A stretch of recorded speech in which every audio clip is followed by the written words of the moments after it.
Selamat datang di channel Alur Donghua. Sebelum menonton, silahkan subscribe, biar Mimin tambah semangat update-nya. Saat Hanli berpikir untuk mengatakan sesuatu, dia tiba-tiba mendengar transmisi suara dari awam King Yi. Hanli, orang tua ini belum menerima seorang murid seumur hidupnya dan tidak memiliki waktu lebih lama lagi untuk hidup. Jika Anda menjadi murid saya, maka warisan saya, harta sihir, dan yang lainnya akan diwarisi oleh Anda. Anda tidak akan menemukan keberuntungan seperti itu di tempat lain. Suara awam King Yi penuh daya pikat. Hanli mengerti bahwa kata-katanya pasti dilebih-lebihkan, tetapi dia tidak bisa menahan perasaan tergoda. Sebelum dia bahkan bisa memikirkannya, dia mendengar suara muram Zenith Yin. Anak muda, terlepas dari apa yang eksentrik telah janjikan padamu, aku ingin mengingatkanmu bahwa dia adalah seorang kultivator liar, orang yang menapaki jalan yang menyendiri. Selain pulau terpencil, ia memiliki beberapa harta lainnya. Bahkan jika Anda mewarisi segalanya darinya, itu tidak akan berarti banyak. Namun, Pulau Zenith Yin saya berbeda. Tidak hanya ada banyak pembudidaya, tetapi juga memiliki pengaruh besar. Sebagai murid pribadi saya, Anda akan memiliki pengaruh yang tak terbayangkan di pulau itu. Terlepas dari apakah itu pasangan kultivasi yang cantik atau bahan pil dan alat yang berharga, Grandmaster ini akan memungkinkan Anda untuk memilihnya. Saya juga melihat bahwa Anda berjalan cukup dekat dengan roh peri Valet Sekte Suara Indah. Jika Anda memiliki minat padanya, itu bisa ditangani. Selama Anda berjanji untuk menjadi murid saya pribadi akan membawanya ke Pulau Zenith Yin untuk menjadi kuali tungku Anda. Insentif ini seharusnya sangat memuaskan Anda. Zenith Yin sangat langsung, mencantumkan banyak kondisi dalam toren. Namun, ini bukan akhir. Suara Bonsage segera memasuki telinganya. Junior Han, ambil murid pengkhianatku sebagai master. Dengan begitu, kita bisa mencari peluang yang menguntungkan untuk membunuhnya. Jangan lupa, saya satu-satunya orang yang tahu formula pil untuk penyempurnaan ginseng roh 9. Sebaiknya kamu melakukan apa yang aku sarankan, kalau tidak. Kata-kata Bonsage dipenuhi dengan ancaman. Hanli dalam hati memutar matanya. Masing-masing dari mereka memiliki motif tersembunyi, dan dia akan sangat menderita jika dia tidak berhati-hati. Dalam pikirannya sendiri, jika dia benar-benar ingin mengambil master, maka dia akan memilih orang tua berjubah Konfusianisme. Meskipun dia tidak akan menerima banyak manfaat besar, dia tidak akan terjerat dengan kekacauan hubungan yang mengerikan. Itu akan jauh lebih damai, dan dia tidak akan terlibat dengan pertengkaran lagi. Adapun pil obat Zenith Yin, wanita cantik, dan teknik, Hanli tidak terlalu tertarik. Pembicaraan tentang roh peri Valet semakin tidak menarik baginya. Tapi dengan transmisi suara Bonsage, Hanli harus hati-hati mempertimbangkan kembali. Memantapkan jiwa yang baru lahir adalah tujuan berikutnya di jalan menuju keabadian. Meskipun masih cukup lama, resep pil masih sesuatu yang harus dia dapatkan. Dengan pemikiran itu, Hanli menundukkan kepalanya dan mulai berpikir, merenungkan baik dan buruknya. Ekspresi Hanli berubah beberapa kali dalam waktu singkat sebelum dia mengangkat kepalanya.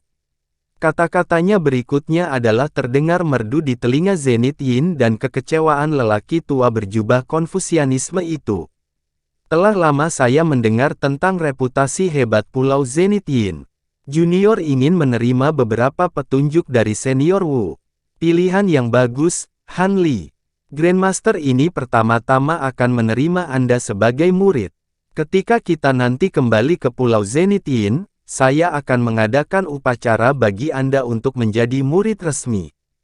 Cincin Yin yang mendalam ini adalah seperangkat harta kuno yang saya peroleh ketika saya masih muda, dan saya telah memberikannya kepada masing-masing murid pribadi saya.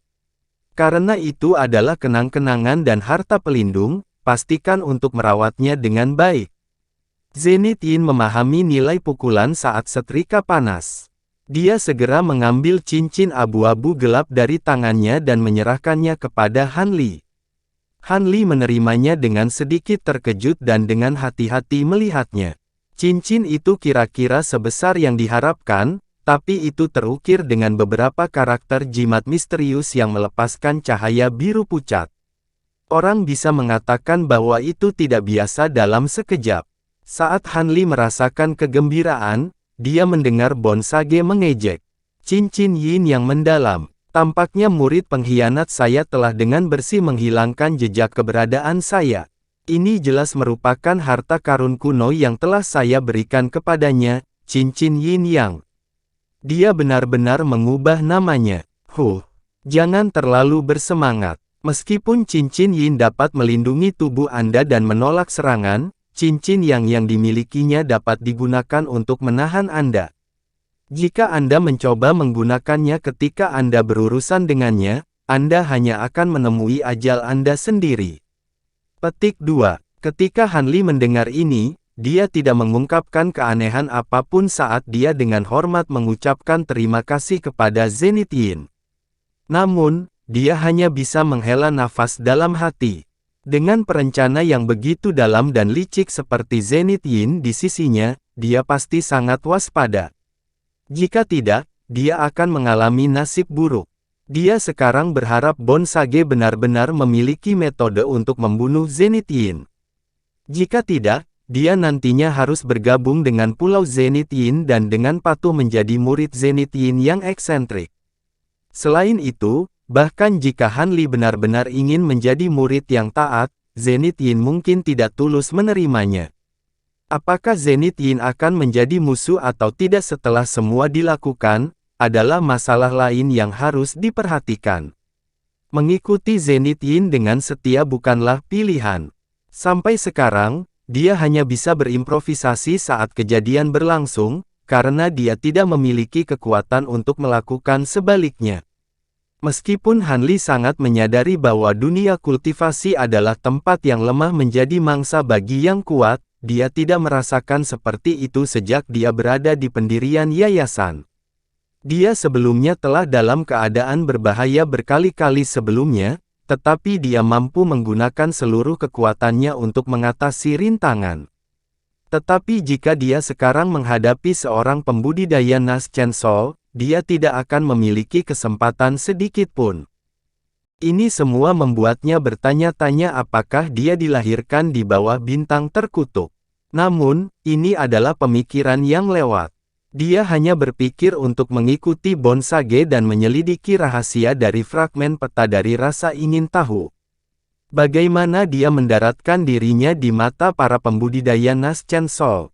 Han Li sedikit menyesali pilihannya. Menekan keluhan mendalam yang tidak bisa diungkapkan, dia memaksa dirinya untuk bertindak bersemangat dan bahagia. Setelah melihat Han Li mengenakan cincin yin yang mendalam dan dengan hormat berterima kasih padanya, Zenith Yin cukup puas. Setelah mendiskusikan beberapa hal dengan lelaki tua itu, dia menyuruh Han Li mengikuti di belakangnya. Hari itu hampir berakhir. Jika mereka tidak bergegas ke ngarai, mereka akan selamanya terperangkap di sini. Karena itu, Han Li mengambil laba-laba blojadenya sebelum terbang melintasi cakrawala bersama yang lain. Sepanjang jalan, Zenith Yin dengan senang hati mengobrol dengan Han Li dan mengambil inisiatif untuk menunjukkan beberapa kesalahan dalam kultivasi Han Li, yang sangat menguntungkan Han Li. Han Li hanya bisa menghela nafas. Ada perbedaan yang cukup besar dalam jalur kultivasi bagi mereka yang memiliki pemandu dan mereka yang tidak. Ketika Wu Chou melihat ini, wajahnya membawa jejak kebencian. Meskipun dia berusaha menyembunyikannya dengan sekuat tenaga, Han Li masih bisa merasakan permusuhannya yang luar biasa. Tetap saja, Han Li pura-pura tidak menyadari hal ini dan tidak memperhatikannya lagi. Mereka berempat terbang dengan cepat. Sekitar 6 jam kemudian, mereka tiba di depan sebuah gunung yang tingginya sekitar 10.000 meter. Gunung yang sangat curam ini terbuat dari batu hitam dan abu-abu. Gunung itu terbelah dengan rapi di tengahnya dengan cara yang sangat halus. Itu bahkan terbelah melalui fondasi gunung, menghasilkan ngarai alami yang sangat besar. Tapi yang lebih aneh lagi adalah cahaya biru dan merah berkelap-kelip yang memisahkan pusat gunung menjadi dua. Itu tampak benar-benar dunia lain dari kejauhan. Saat ini, lebih dari 30 pembudidaya berpakaian berbeda duduk di pintu masuk ngarai dalam meditasi. Ekspresi mereka serius seolah-olah mereka sedang menunggu sesuatu. Zenith Yin dan 3 lainnya perlahan turun di tengah kelompok. Han Li menyapu pandangannya ke mereka, dan menemukan bahwa Yuan Yao berjubah hitam juga ada di antara mereka. Ketika Yuan Yao melihat Han Li menemani para pembudidaya iblis Dao Jiwa yang baru lahir, dia mengungkapkan keheranan. Ketika Han Li mengalihkan pandangannya ke arahnya, dia dengan bingung memalingkan wajahnya, tidak berani menatap tatapannya. Han Li sedikit terkejut dan samar-samar menyadari sesuatu. Dia kemudian mengalihkan pandangannya ke tempat lain. Dia tidak melihat roh peri Violet atau pembudidaya laki-laki muda itu.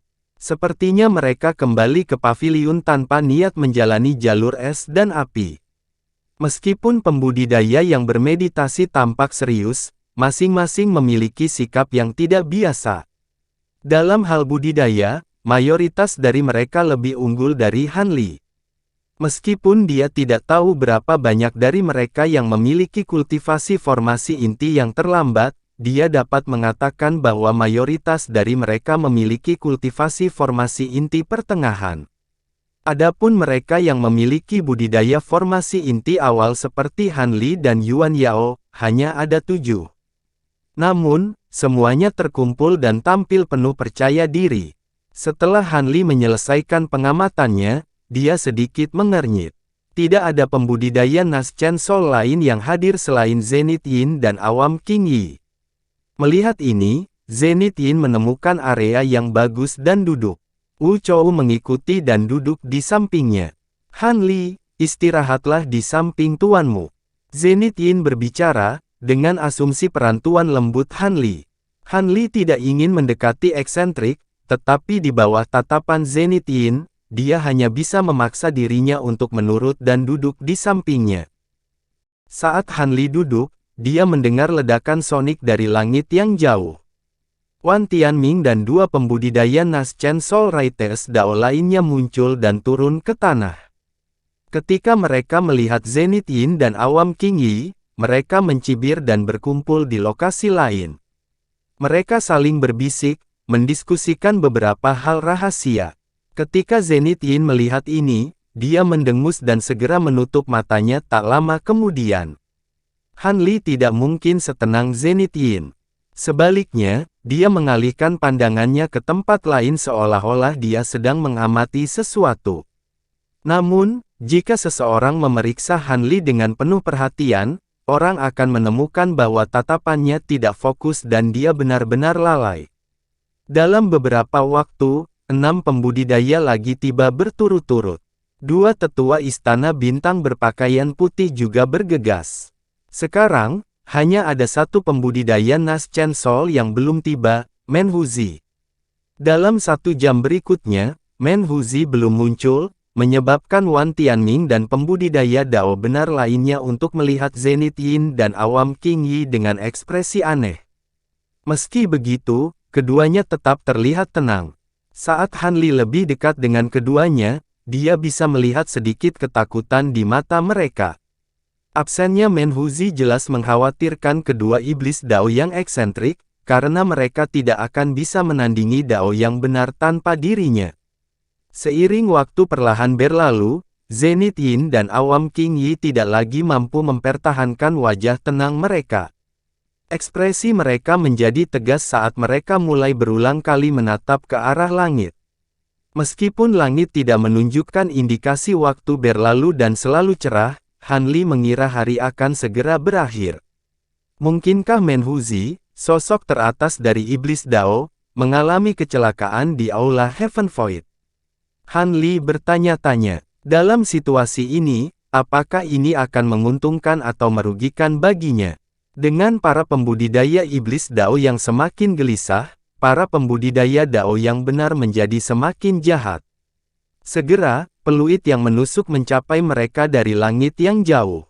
Peluit ini sangat keras dan menjadi lebih sering dan melengking seiring berjalannya waktu, menyebabkan semua pembudidaya di dekatnya tampak bingung.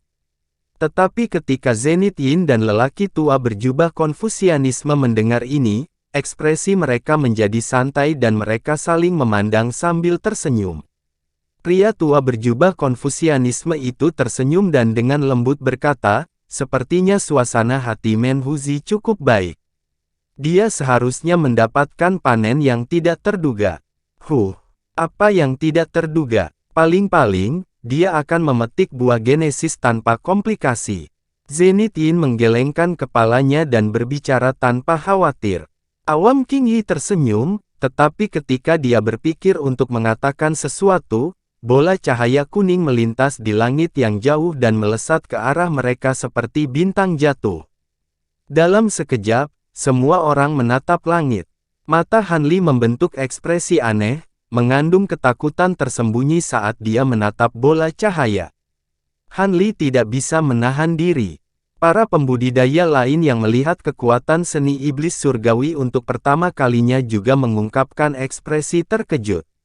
Di bawah penutup bola cahaya kuning, Menhuzi menyerupai dewa iblis yang menakutkan. Tidak hanya tubuhnya memancarkan cahaya keemasan yang menyilaukan, tetapi kulitnya tertutup rapat oleh sisik emas. Sisik-sisik itu tampak bercahaya seperti emas murni dan bersinar dengan cahaya yang agung dan dingin, meninggalkan kesan abadi yang tidak bisa dihancurkan. Di sisi Zenith Yin, Wu Chou tersentak dan berbicara dengan linglung, itu adalah seni iblis surgawi. Tampaknya benar-benar menakutkan. Sepertinya dia cukup kagum dengan penampilan Menhuzi. Zenith Yin dengan dingin melirik Wu Chou dan berkata dengan sedikit kesal, Itu hanya cangkang kura-kura. Ketika saya telah menyempurnakan seni Yin yang mendalam ke alam kesempurnaan, itu tidak akan lebih lemah dari seni iblis surgawi. Ini tiba-tiba menyebabkan Wu Chou mengingat bahwa leluhurnya sendiri memiliki hubungan yang buruk dengan Menhuzi.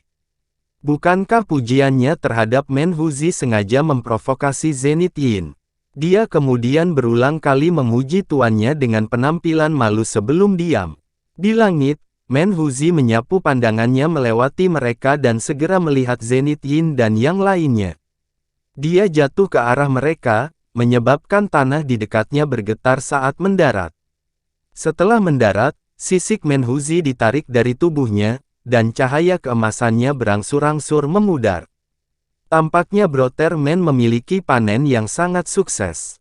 Pria tua berjubah Konfusianisme itu menangkupkan tangannya ke arahnya dengan senyum berseri-seri. Kegembiraan Menhuzi sirna begitu mendengar pertanyaan lelaki tua itu. Dia menjawab tanpa ragu-ragu, "Hehe, saya telah membuat beberapa keuntungan.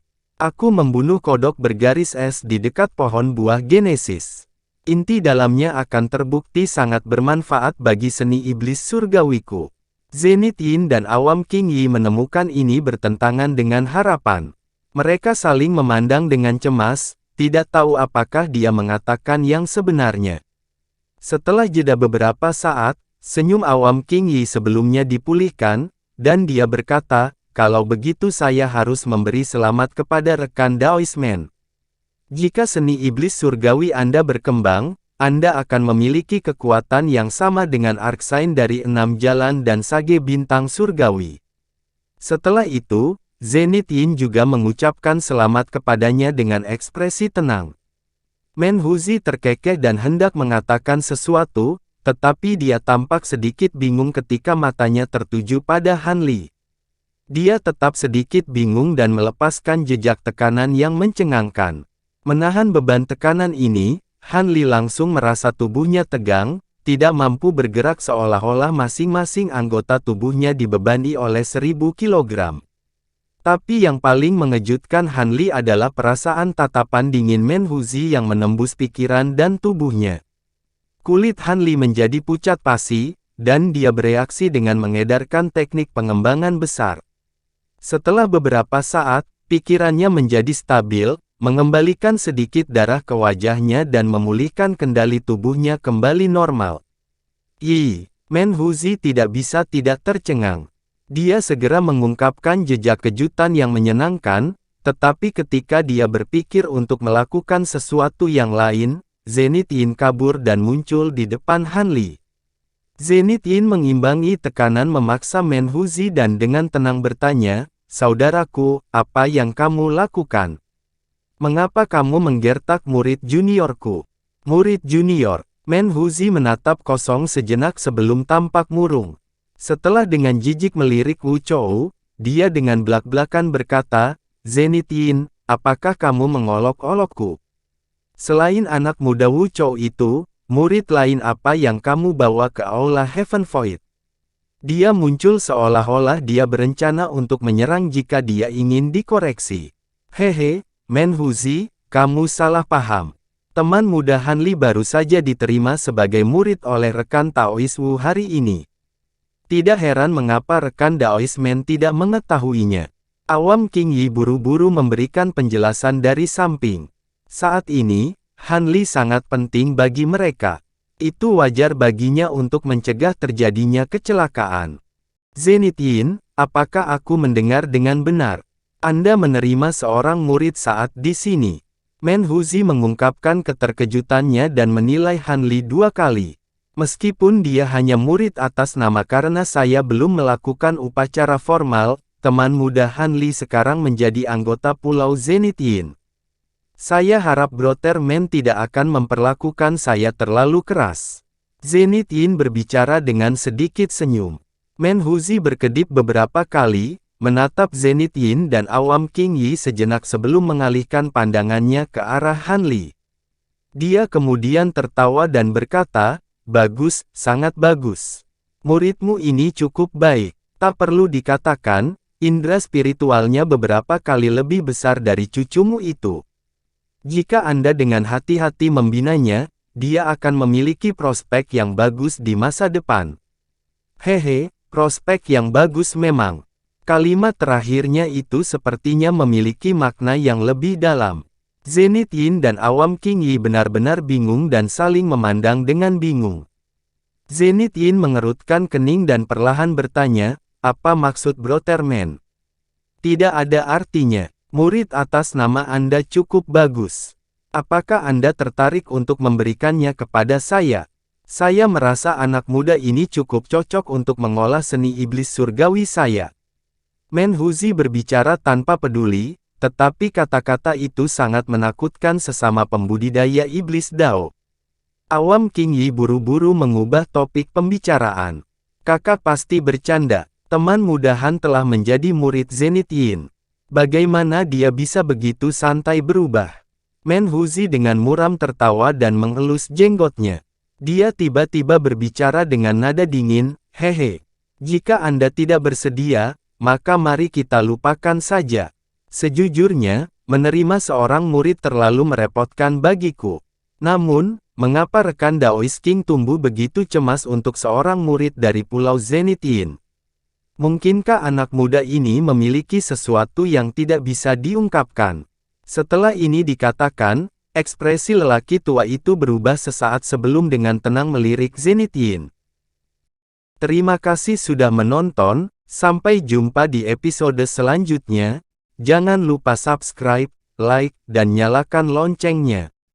Sampai jumpa.